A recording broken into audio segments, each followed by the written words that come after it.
Hello नमस्कार दोस्तों, आप सभी का स्वागत है मेरे छोटे से मिनी व्लॉग में। और शाम के बज रहे हैं 6 और जैसा कि आपको पता है हम वापस जा रहे हैं तो अभी ट्रेन में ही है। और यहाँ पे गप्पू भैया सो चुके हैं अपने टॉय मंकू के साथ।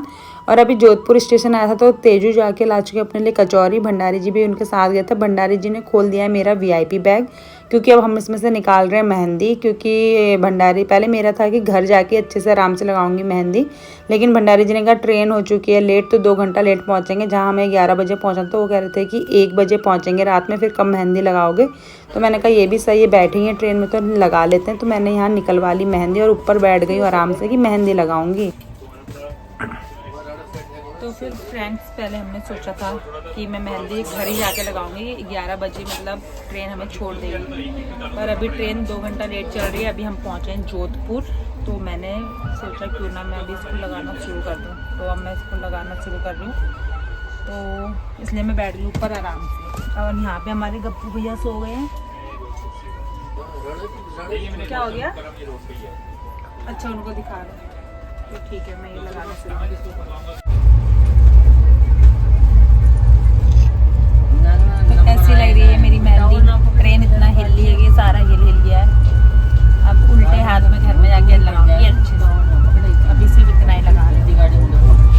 कैसा लग रहा है बताना। हाथ में मेहंदी लगाने के बाद मेरे पास टाइम था तो मैंने पैरों में भी मेहंदी लगा ली थी। और बीच का डिज़ाइन मैं घर जाके इसको पूरा करूँगी। इतने में आ जाते हैं खाना वाले भैया, तो इनसे मैंने एक पैक ले लिया कि कहीं फिर मुझे लेट हो जाएगा खाना खाने में तो मैं रात में भूखी ना रह जाऊँ। तो यहाँ पे मैंने पैक ले लिया और उसको मैं और तेजू अब बैठ के आराम से ऊपर खाएंगे। खाने में आया था चावल, दाल और एक पनीर की सब्ज़ी और एक आलू की सूखी सब्ज़ी।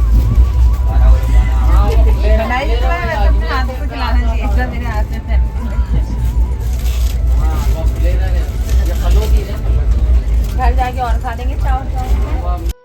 तो यहाँ पे देखिए फाइनली अब हमारा स्टेशन आने वाला है। टैक्सी वाले घूमने लगे थे कि टैक्सी चाहिए। तेजू बोला मामा टैक्सी ले लो। हमने कहा अरे हम तो ऑटो से जाएंगे क्योंकि हमारा घर तो नज़दीक है। तो मैं यहाँ पे बस बच्चों के जूते चप्पल पहनाना शुरू कर देती हूँ उनको कि बेटा आप यहीं पे रुकना, बस हमारा स्टेशन आने वाला है, जब तक आप लोग यहाँ बैठ जाइए। हम लोग अपना सारा सामान निकालना हम लोगों ने शुरू कर दिया था यहाँ पे। इसके बाद मैंने कहा भंडारी जी आप भी जो बचा हुआ सामान है, जैसे वीआईपी बैग था यहाँ सीटों के नीचे, तो भंडारी जी भी यहाँ पे वही सारा सामान निकालने लगे थे क्योंकि अब स्टेशन आ ही गया था लगभग। सब लोग उतरना शुरू कर रहे थे। तो हमने कहा लास्ट स्टेशन है तो आराम से ही उतरते हैं, कोई जल्दीबाजी नहीं करते हैं क्योंकि हमारे साथ छोटे छोटे बच्चे हैं। तो यहाँ पे देखिए फाइनली हम उतर के आ चुके थे बाहर, क्योंकि ये थोड़ा सा यहाँ पे अंदर रेलवे स्टेशन पार करके थोड़ा सा बाहर को निकलना पड़ता है, जहाँ पे सारे आपको सारे टैक्सी वैक्सी वाले, ऑटो वाले, और जैसे अब यहाँ पे टूरिस्ट इलाका है तो इनको लेने के लिए जो लोगों की कैब है होती है ना तो सब आ जाती हैं। तो यहाँ पे देखिए सभी लोग पूछते हैं कि टैक्सी चाहिए, क्या चाहिए, ये सब चीज़ें। तो फाइनली हम लोगों ने ले लिया है ऑटो, क्योंकि रेलवे स्टेशन से जहाँ हम लोग रेंट पे रहते हैं तो वहाँ की दूरी कम से कम नहीं भी होगी तो 10-15 मिनट की भी नहीं होगी शायद, तो इतना ही टाइम लगता है। तो इतने के लिए भी क्या फिर हम लोग कैब हैब कर रहे हैं, हमको टैक्सी वैक्सी की ज़रूरत नहीं है। तो हम लोगों ने ऑटो में देखिए सामान रख के हम पहुँच भी चुके हैं घर। यहाँ पे भंडारी जी ने करवा दिया सारा सामान। तो सारा सामान करवाने के बाद चेक कर रहे हैं कि कुछ रह तो नहीं गया, क्योंकि बच्चों के साथ रहता है ना तो कुछ ना कुछ रह ही जाता है। और यहाँ पे देखिए तेजू जा चुके हैं ऊपर और इस समय बज रहा है रात का। हम लोग टाइम से पहुँच गए थे, हमारी ट्रेन में मतलब टाइम अपना कवर कर लिया था, तो हम 11:30 तक पहुँच गए थे, आधा घंटा ही लेट हुआ बस। और यहाँ पे देखिए गप्पू को घर आने कितनी खुशी की, उन्होंने अपना मंकू ही फेंक दिया यहाँ की, कह रहा था कि आप ले आना।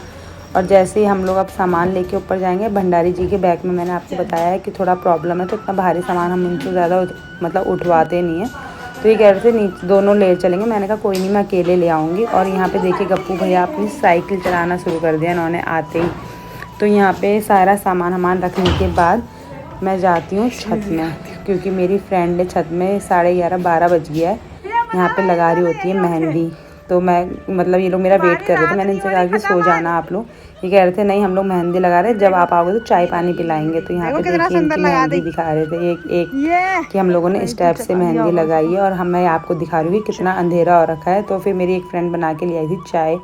अब वो चाय बनाने के बाद अब मैंने उनके हाथों में भी मेहंदी लगाना शुरू कर दिया, क्योंकि अपना ठेका पकड़ लेना चाहिए ना अगर आपको आता है तो। और फाइनली अब आ गया मेरा टाइम। मैं लाई थी इस बार खटीमा से ये स्टिकर कि चलो अगर लेट हो जाएगा तो मैं सिर्फ ये स्टिकर लगा के मेहंदी लगा लूँगी। तो मैंने एक बार ट्राई करने के लिए इसको पीछे बैक साइड में लगा कर देखा, तो मतलब ये स्टिकर का ना ये है कि आप 1 या 2 बार इससे अच्छे से कर सकते हैं। फिर बाद में क्या होता है ना, जो ये डिज़ाइन होते हैं, जो ये कटिंग फटिंग रहती है ना, ये फिर बाद में बार बार खींचातानी करने से क्या था ना कि इसकी कटिंग से ना मतलब ये फट जा रहे थे, बीच बीच में होल हो जा रहा था, जैसे जो ये इसका डिज़ाइन बना है ना कटिंग का। तो फिर उस वजह से मेहंदी ना बीच में थिच्ची जा रही थी, मतलब अपनी पहाड़ी भाषा में बोले तो मतलब फैल जा रही थी। पर यह है कि अगर आप एक बार में ट्राई कर रहे हैं एक हाथ के लिए तो मतलब बेस्ट है, मतलब जल्दी इंस्टेंट वाला काम है ये। तो मतलब अभी मैं फाइनल में आपको दिखाती हूँ कि मेरे को थोड़ा डर भी लग रहा था ना कि पतली सी पन्नी कहीं फट जाएगी, तो पर फिर भी देखिए कितना सुंदर डिज़ाइन निकल के आ गया। तो अगर आपको भी कभी अगर ऐसे इंस्टेंट मेहंदी लगानी, तो आजकल ये स्टिकर आ चुके हैं, आप भी इसको ऑनलाइन भी मंगा सकते हैं। वैसे तो मैंने तो दुकान से ही ख़रीदा था, तो इसका मतलब ये है कि अच्छा है, इंस्टेंट वाला काम है, तो मुझे तो अच्छा लगा। तो चलिए फिर ये वाला व्लॉग यहीं ख़त्म करते हैं। तो प्लीज़ ज़्यादा से ज़्यादा मेरी वीडियो को देखिए, लाइक कीजिए, कमेंट कीजिए, शेयर कीजिए और बेल आइकन दबाकर मेरे इस चैनल को सब्सक्राइब कीजिए। Thank you for watching. Bye bye, मिलते हैं नेक्स्ट ब्लॉग के साथ करवा चौथ के। तब तक के लिए गुड नाइट।